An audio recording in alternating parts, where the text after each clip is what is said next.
सभी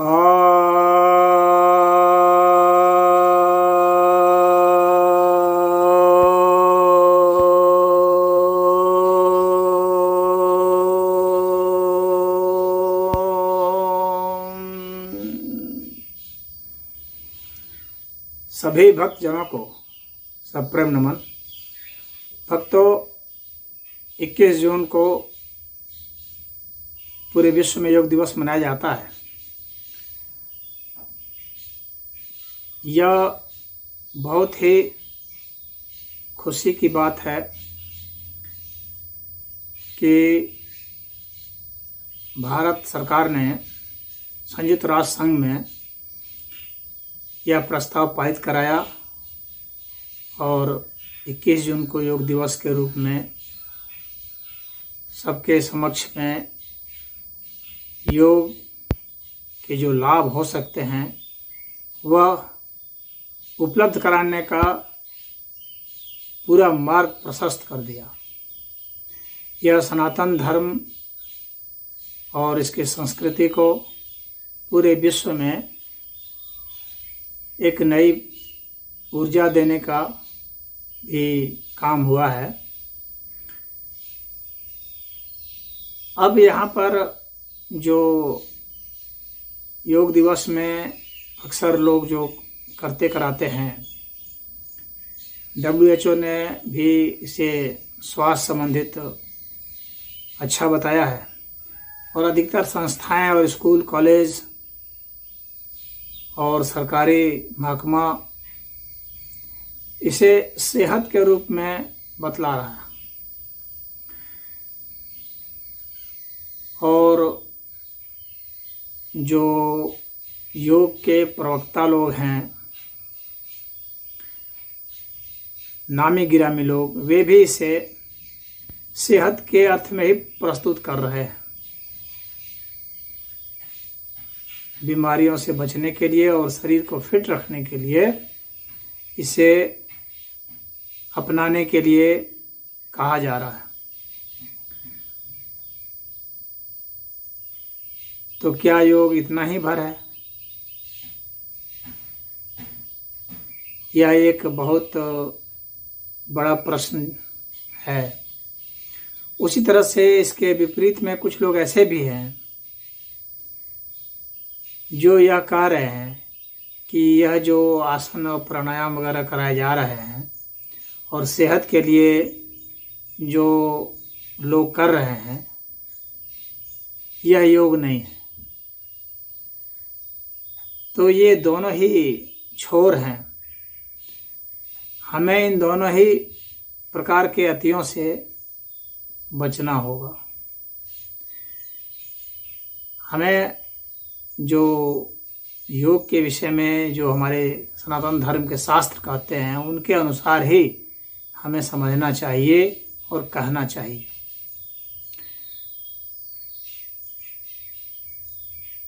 अब योग के विषय में कुछ लोग एक तो इसकी परिभाषा के विषय में भी बहुत अजीबोगरीब तरह की बात बोल देते हैं और योग को सिर्फ मिलाना के अर्थ में प्रस्तुत कर देते हैं कि आत्मा को परमात्मा से मिला देना है तो वह योग हो जाएगा। ऐसा है कि योग का अर्थ यह तो अवश्य होता है, परंतु मिलाना के अर्थ में नहीं होता है, बल्कि मिले ही हुए हैं। आप मिला नहीं सकते, वे मिले हुए हैं। बस आपको उसकी विस्मृति हो गई है या आप उसे समझ नहीं पा रहे हैं। इसके कारण आपको लगता है कि मैं मिला दूंगा। और सिर्फ आत्मा का परमात्मा से मिलन ही योग नहीं है। इसलिए महर्षि पतंजलि जी ने पूरा का पूरा एक सिस्टम प्रस्तुत किया है अपने योग सूत्र में, जहाँ वे यम, नियम, आसन, प्राणायाम, प्रत्याहार, धारणा, ध्यान और समाधि, ये 8 जो अंग हैं, इन सभी का विस्तृत विवेचन किया है और इनको अंग माना है, तो बिना इनमें से किसी अंग को छोड़े हुए ही हमको योग को समझना पड़ेगा। यदि हम हटा देंगे इससे आसन और प्राणायाम को, तो यह योग अधूरा हो जाएगा, अष्टांग योग। और यदि सिर्फ आसन और प्राणायाम को ही योग मान लेंगे तो भी अधूरा हो जाएगा बहुत ज़्यादा।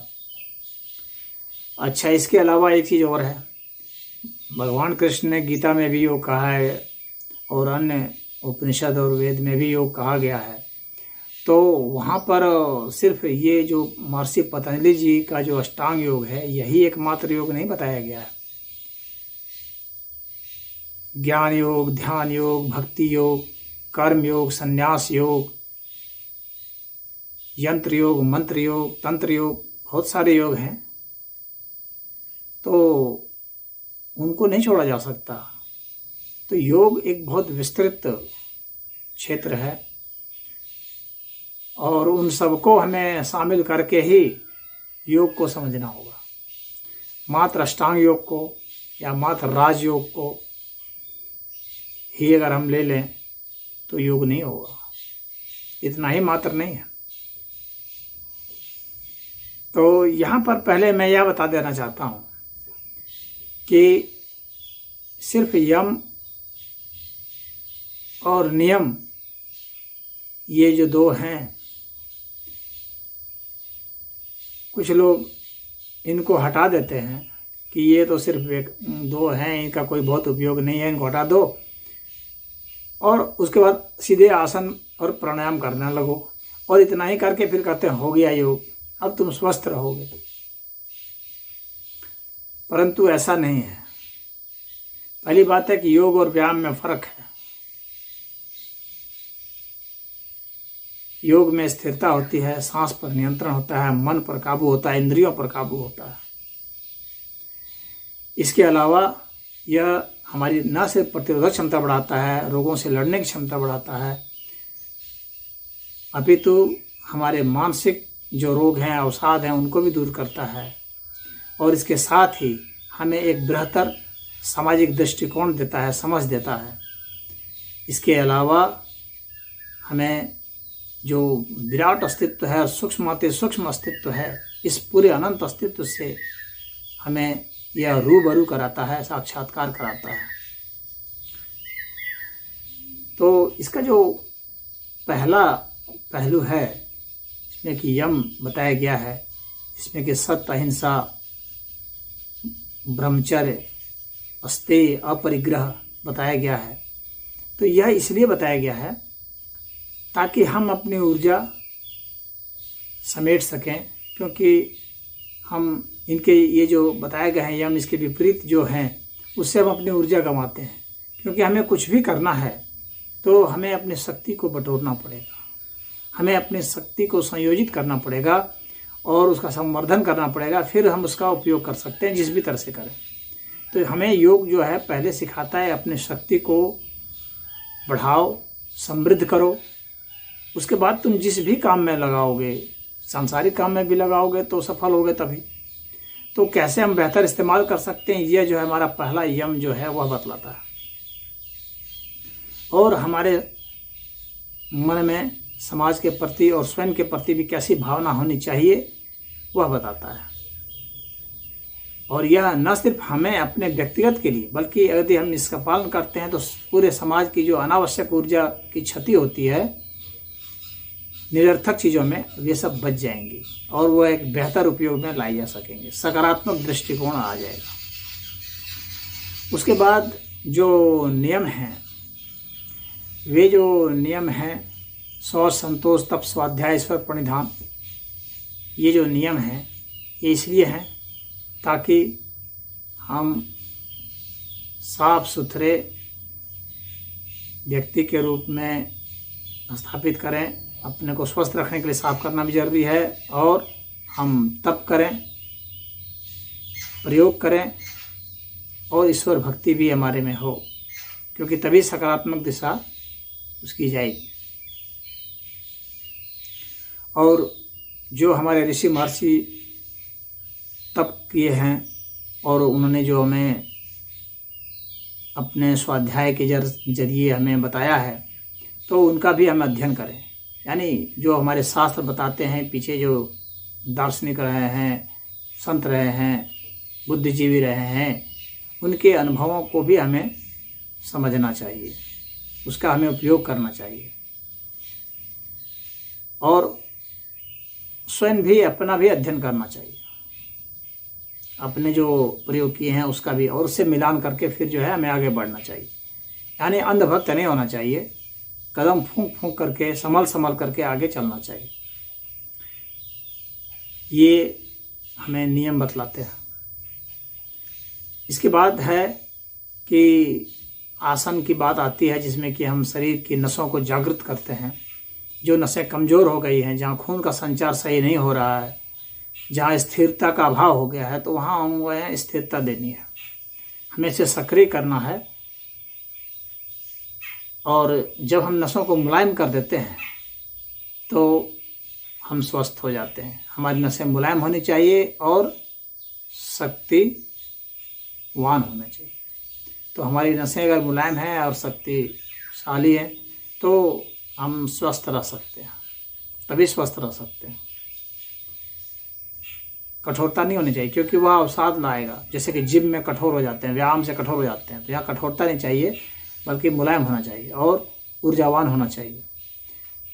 तो सारी नसें खुल जाती हैं, हमारे अंग प्रत्यंग बिल्कुल नए जीवन को प्राप्त करते हैं, हमारी एक एक कोशिकाएं स्फुरित हो जाती हैं। तो यह आसन का जो है लाभ होता है। इसके बाद प्राणायाम आता है। तो प्राणायाम में अभी इस आसन से क्या होता है कि हम अपने शरीर के साथ योग करते हैं, यानी शरीर के साथ हमारा योग होता है, जुड़ा होता है। और इसके पहले जो था, जिसमें कि हमें समाज के साथ और स्वयं के साथ और जो ऊर्जाएं हैं, शक्तियां हैं, उनके साथ हम संबंध कैसे बैठा सकते हैं, उसका उद्देश्य था। तो उनके साथ हम योगस्थ हुए थे और यहाँ भी योगस्थ हुए हैं। शरीर के साथ, अपने शरीर के साथ योगस्थ होना भी बहुत जरूरी है। कुछ लोग कहते हैं आसन का क्या जरूरत है। आसन की जरूरत है, क्योंकि हम शरीर के साथ भी योगस्थ हो जाएं। अब प्राणायाम में क्या है, हम श्वास प्रश्वास के साथ हो जाएंगे। श्वास के साथ हो जाने से क्या होता है, हमें अपने इंद्रियों पर, अपने भावों पर नियंत्रण हो जाता है। काम, क्रोध, लोभ, मोह, ईर्ष्या, द्वेष, इन सब के साथ जो हमारा भावनात्मक संबंध होता है वह श्वास के कारण, प्रश्वास के कारण होता है। तो प्राणायाम से श्वास प्रश्वास पर हमारा नियंत्रण हो जाता है और बहुत सूक्ष्म हमारी गति हो जाती है। नस नाड़ियों में हमारी गति हो जाती है बहुत अच्छी, और एक एक कोशिका जो है, और यहाँ तक कि आप समझ सकते हैं कि कोशिका के भीतर भी जो ऑर्गेनेल्स होते हैं, वे सब भी प्राणायाम के जरिए सक्रिय हो जाते हैं। हमारी ऊर्जा सक्रिय हो जाती है,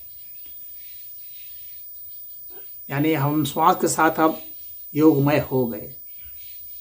तो हर स्तर पर हमें योगमय होना है, शरीर के साथ भी, श्वास के साथ भी, ऊर्जा के साथ भी, पदार्थ के साथ भी, समाज के साथ भी। इसीलिए नियम में और यम में भी कुछ समाज को जोड़ा गया है। जो बाहर का जो अस्तित्व है, इसके साथ हमें एकजुट होना बहुत जरूरी है। यदि हम इनके साथ एकजुट नहीं होते हैं तो हम योग में नहीं हो पाए। योग का अर्थ मिलना है अर्थ में, तो हम कैसे उनसे मिले हुए हैं, कैसे हम वनस्पति से मिले हुए हैं, यह हमको पता होना चाहिए। कैसे उसका अस्तित्व हमारे अस्तित्व पर निर्भर है, हमारा अस्तित्व उसके अस्तित्व पर निर्भर है। पानी से हम कैसे जुड़े हुए हैं, पानी नहीं रहेगा तो हम कैसे रहेंगे, तो यह इसका हमको पता होना चाहिए। तो ये सारे अस्तित्व जो हैं, ये कैसे एक दूसरे से मिले हुए हैं, संबंधित हैं, कैसे एक दूसरे को प्रभावित करते हैं, किस अनुपात में प्रभावित करते हैं, किस मौसम में प्रभावित करते हैं, किस समय प्रभावित करते हैं, कितना प्रभावित करते हैं, किस जीव को प्रभावित करते हैं, जीव की किस स्थिति में प्रभाव डालते हैं, यह पता होना चाहिए।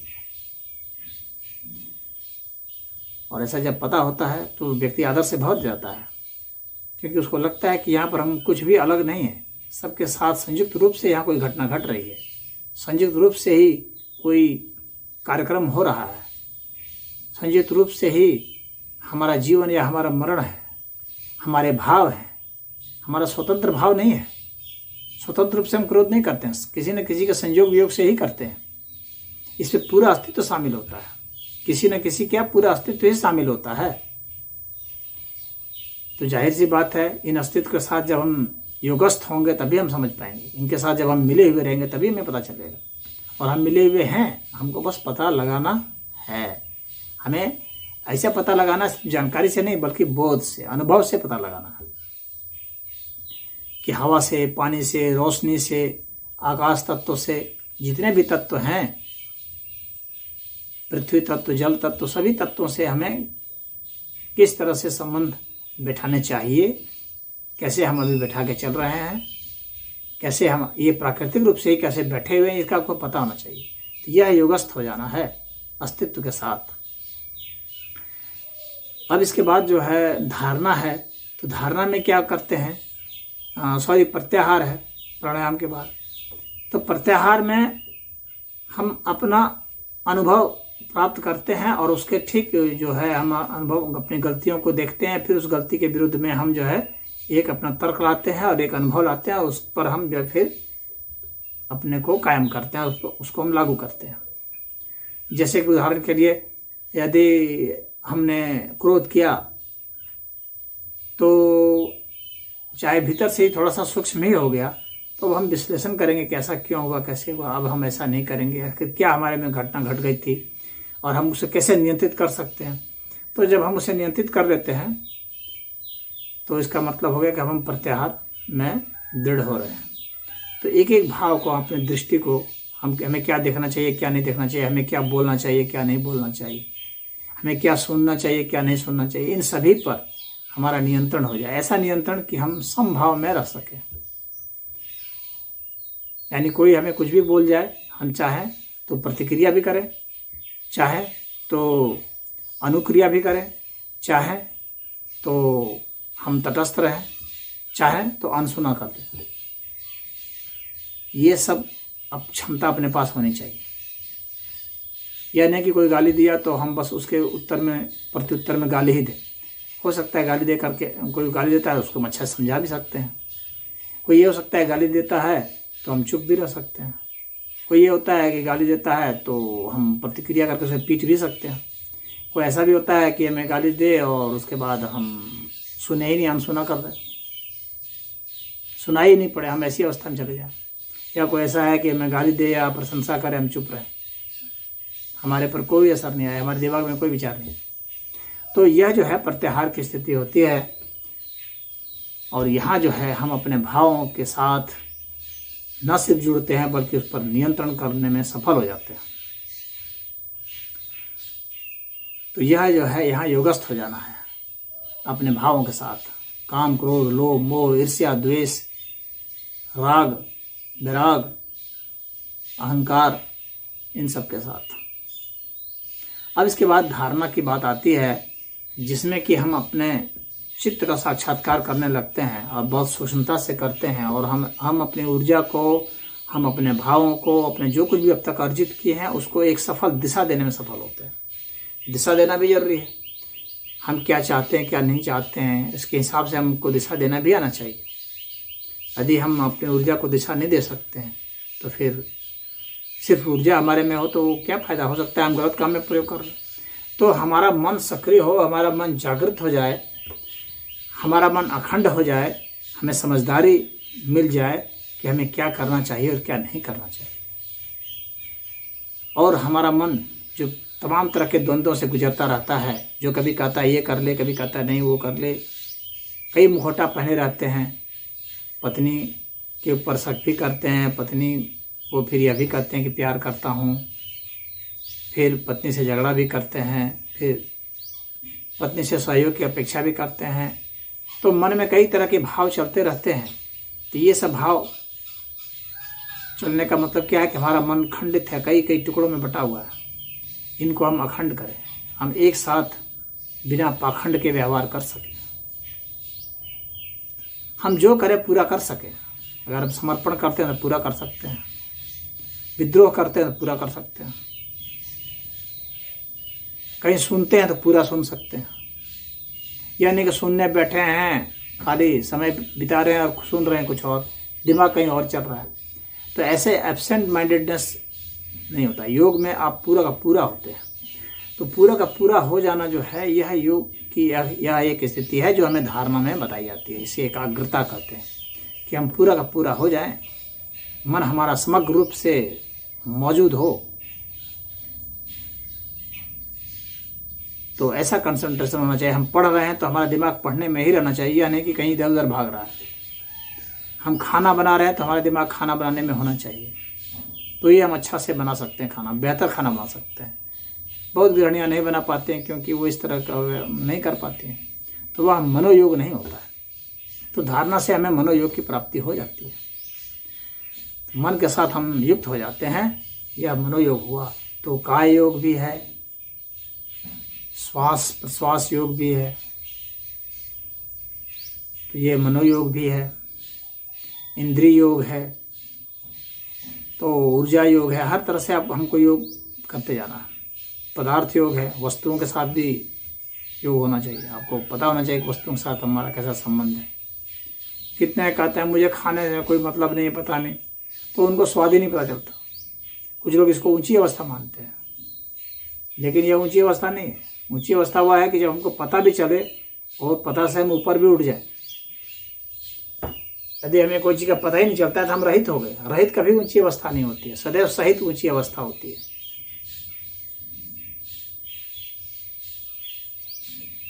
तो जब हम इस अवस्था में जी लेते हैं कि हम भोजन करते हुए भी, स्वाद लेते हुए भी स्वाद से परे हो सकें, तो वह ऊंची अवस्था है। जब हमें स्वाद नहीं आता है, हम चाहें तो स्वाद ना लें, तो वह भी एक अवस्था है, वह भी होना चाहिए, परंतु वह श्रेष्ठतम अवस्था थोड़ी ना है। तो इस तरह से इन सब अवस्थाओं से गुजरना पड़ेगा। फिर धारणा के बाद फिर ध्यान आ जाता है, और ध्यान में हम सब जगह पर उपस्थित होते हैं। हम अपने मन को, भाव को, शरीर को, सबको एक संयुक्त होकर कर देते हैं। आखिर हमारा मन का ही एक्सटेंशन तो हमारा शरीर है, और हमारे शरीर का ही सूक्ष्मतम स्वरूप मन है। तो हम किस तरह से हमारा मन और शरीर और हमारी सांस और हमारे भाव और हमारी इंद्रियां और ये बाहर का पदार्थ और ये समाज कैसे एक संयुक्त है, यह हमें ध्यान में पता चलता है। ध्यान में इसी का बोध होता है। और यदि किसी को इन सब चीज़ों का बोध नहीं होता है तो उसका सारा ध्यान बेकार है, फर्जी है। वो झूठ मूठ का जो ध्यान बैठ करके आंख बंद करके लगाता है, उसका कोई मतलब नहीं।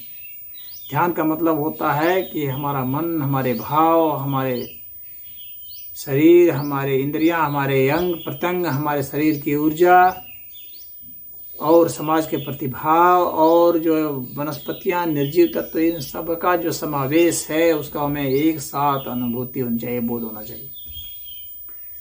तब हम ध्यान में हैं, क्योंकि हमें इनके साथ हम संयुक्त हो गए, इतने अस्तित्व के साथ हम संयुक्त हो गए। तो ये हमारा योग हो गया। अब इसके बाद समाधि है। समाधि में निराकार तत्व जो आता है, वह अनंतावस्था आती है, वह यानी आत्मा की स्थिति जो है, अविभाज्य तत्व जो होता है, उसके साथ हम संयुक्त हो जाते हैं।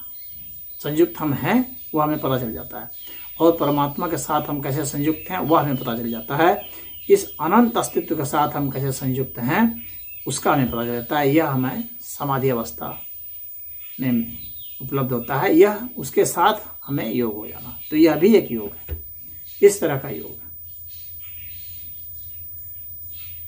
और ये 8 अंग पूरे हो जाते हैं। समाधि में भी सविकल्प समाधि, निर्विकल्प समाधि है, 2 तरह की समाधियाँ होती हैं।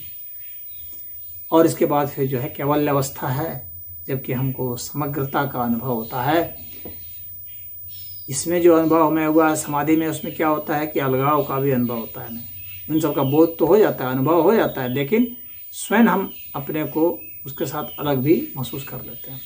लेकिन केवल अवस्था में हम समग्र रूप से होते हैं, यानी बूंद जैसे सागर में मिल जाए तो सागर ही हो जाए, उसके सिवा कुछ नहीं रह जाए। तो वह एक मेव अवस्था होती है, वह अद्वैत अवस्था होती है, परफेक्ट अवस्था होती है वह। तो वह केवल अवस्था है। तो यहाँ पर आकर के ये संयुक्त रूप से पूरा अब योग हो गया। इसीलिए हर अंग जो योग के हैं वे सारे योग हैं और अलग अलग स्तर पर योग को कराते चले जाते हैं। यही पूर्ण रूप से अष्टांग योग है, जिसकी चर्चा होनी चाहिए योग दिवस पर। इसके बाद फिर जो है अन्य जो ये तो साधना के इस तरह से अवस्था हुई, उसी तरह से भक्ति योग है, तो ज्ञान योग है। हम चिंतन मनन साधना करते हैं, तर्क वितर्क करते हैं और ज्ञान के जरिए जो है उस स्थिति को प्राप्त होते हैं। तो तंत्र योग है, मंत्र योग है, जिसमें ध्वनियों पर प्रयोग करते हैं। तंत्र में अपने शरीर और अन्य रचनाओं पर प्रयोग करते हैं, जिसका आकार प्रकार है उस पर प्रयोग करना तंत्र है। उसी तरह से यंत्र योग है, इसमें डिजाइन वगैरह का प्रयोग करते हैं, क्योंकि इस अस्तित्व में जितने भी देख रहे हैं आप डिजाइन बने हुए, तो अनावश्यक नहीं है, सबका कुछ न कुछ महत्व है। कुछ लोग सोचते हैं ये अस्तित्व ऐसे तुक्के में चल रहा है, ये प्रकृति तुक्के में चल रही है, यहाँ कुछ भी न्याय वगैरह नहीं है। ऐसा कुछ नहीं है। इन सब के पीछे एक बहुत ग्रेटर डिजाइन है, एक पूरी न्यायिक प्रणाली है। ये अराजकता में नहीं चल रही है, एक व्यवस्था में चल रही है, एक सिस्टम से चल रही है। यहाँ पर जो भी फिजिकल लॉ आप पाएंगे, जो मटेरियल लॉ आप पाते हैं, उसके पीछे इसीलिए वैज्ञानिकों ने फार्मूला निकाल लिया, फिजिस्टों ने फार्मूला निकाल लिया। अगर ये व्यवस्था ही नहीं होती तो फार्मूला कहाँ से आता? तो भिन्न भिन्न परिस्थितियों में कौन कौन से फार्मूले लागू होते हैं यहाँ पर क्रिया प्रक्रिया के, वो हमारे फिजिस्ट सब और केमिस्ट सब बतलाते हैं और बायोलॉजिस्ट बतलाते हैं। तो यहाँ एक विशेष परिस्थिति में ये सब होते हैं और यही यहाँ की प्रणाली है, यह इसका विज्ञान है। तो ये हमें जानना पड़ता है। तो बहुत सारे योग हैं, संन्यास योग है, कर्म योग है, कर्म से क्या इफेक्ट आता है, क्रिया योग है। तो इन सभी योगों को जब हम जान लेते हैं तो जाकर के योग पूरा होता है। सिर्फ अष्टांग योग जानने से ही योग पूरा नहीं हो जाता, परंतु योग के रूप में जो प्रचलित है वो अष्टांग योग ही है, और अष्टांग योग के रूप में जो प्रचलित है वो आसन और प्राणायाम ही है। यह भी है विडंबना, ये अधूरापन है, ये अधूरी जानकारी के कारण ऐसा है, या लोगों के पास कम समय होने के कारण ऐसा है, या ये सरल होने के कारण भी ऐसा है। तो हम समझते हैं कि आपको एक बेहतर योग के विषय में समझ हुई होगी, और आज जो योग दिवस है तो इस उपलक्ष्य में मैं आप लोगों को संबोधित कर पाया और संक्षेप में समझा पाया। तो यही मैं समझूंगा कि हमारी तरफ से आपको स्नेह और प्रेम है। ओम।